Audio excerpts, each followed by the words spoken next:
بسم الله الرحمن الرحيم الحمد لله رب العالمين والصلاة والسلام على سيد المرسلين وعلى آله وصحبه أجمعين. عن أبي هريرة رضي الله عنه قال قال رسول الله صلى الله عليه وسلم فيما يذكر عن ربه تبارك وتعالى: اذكرني بعد العصر وبعد الفجر ساعة أكفيك فيما بينهما. أخرجه أحمد. അള്ളാഹു ജല്ല ജലാലുഹു അരുളിയതായി നബി സല്ലല്ലാഹു അലൈഹി വസല്ലം അരുളിയിരിക്കുന്നു: സുബഹി നമസ്കാരത്തിനു ശേഷവും അസ്ർ നമസ്കാരത്തിനു ശേഷവും അല്പനേരം നീ എന്നെ ഓർത്തുകൊണ്ടിരിക്കുക. അതിനിടയിലുള്ള സമയത്ത് നിനക്ക് ഞാൻ മതിയായവനാകാം, അതായത് മതിയാവണ്ണം ആഗ്രഹങ്ങൾ നിർവഹിച്ച് മെച്ചപ്പെടുത്താം. അഹ്മദ്. അള്ളാഹുവിൻ്റെ ദിക്ർ ചെയ്തുകൊണ്ടിരിക്കുക, അവൻ നിൻ്റെ ലക്ഷ്യപ്രാപ്തിക്ക് സഹായിയാകും എന്നൊരു ഹദീസിൽ വന്നിട്ടുണ്ട്. വിവരണം: ആഖിറത്തിനു വേണ്ടിയല്ലാതെ ദുനിയാവിനു വേണ്ടി തന്നെ നാം എങ്ങനെയൊക്കെ പരിശ്രമിച്ചു നോക്കുന്നുണ്ട്. സുബഹിക്കും അസ്റിനും ശേഷം അല്പനേരം അള്ളാഹുവിൻ്റെ ദിക്ർ പതിവാക്കി ചൊല്ലാമെങ്കിൽ എന്ത് നഷ്ടം വരാനാണ്? ഈ രണ്ടു നേരത്തും അള്ളാഹുവിനെ ദിക്ർ ചെയ്യുന്നതിൻ്റെ ശ്രേഷ്ഠതകൾ ഹദീസുകളിൽ ധാരാളം വന്നിട്ടുണ്ടല്ലോ.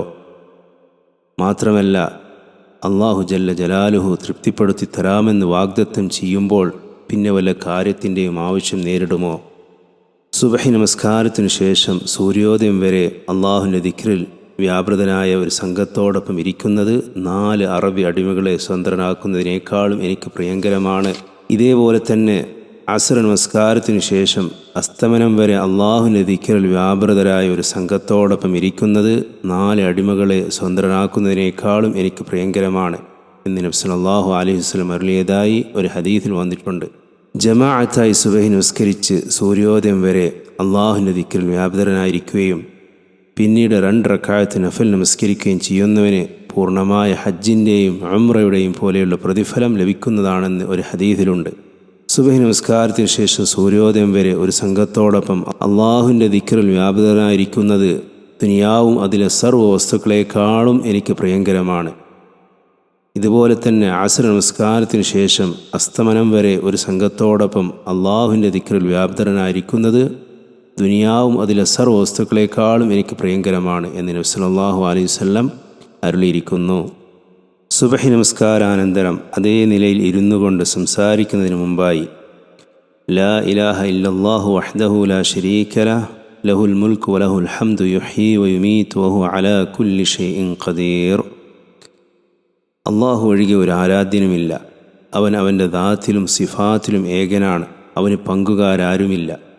ദുനിയാവിലെയും ആഖിറത്തിലെയും സർവാധിപത്യവും അവന് തന്നെ. സർവസ്തുതിയും അവനു തന്നെ. അവൻ തന്നെ ജീവിപ്പിക്കുന്നു, അവൻ തന്നെ മരിപ്പിക്കുകയും ചെയ്യുന്നു.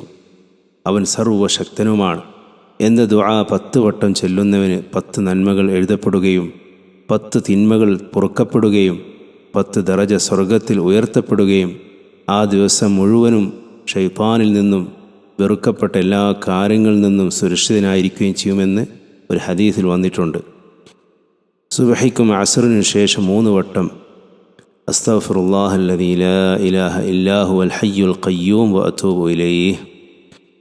ജീവിച്ചിരിക്കുന്നവരും എന്നും നിലനിൽക്കുന്നവരും അവനൊഴികെ ഒരു ആരാധനയുമില്ലാത്തവനുമായ അള്ളാഹുവിനോട് തന്നെ പാപം പൊറുക്കാൻ ഞാൻ തേടുകയും അവനിലേക്ക് തന്നെ പശ്ചാത്തപിച്ച് മടങ്ങുകയും ചെയ്യുന്നു എന്ന് ചൊല്ലുന്നവൻ്റെ പാപങ്ങൾ സമുദ്ര സമാനമാണെങ്കിലും പൊറുക്കപ്പെടുന്നതാണെന്നൊരു ഹദീസിൽ വന്നിട്ടുണ്ട്.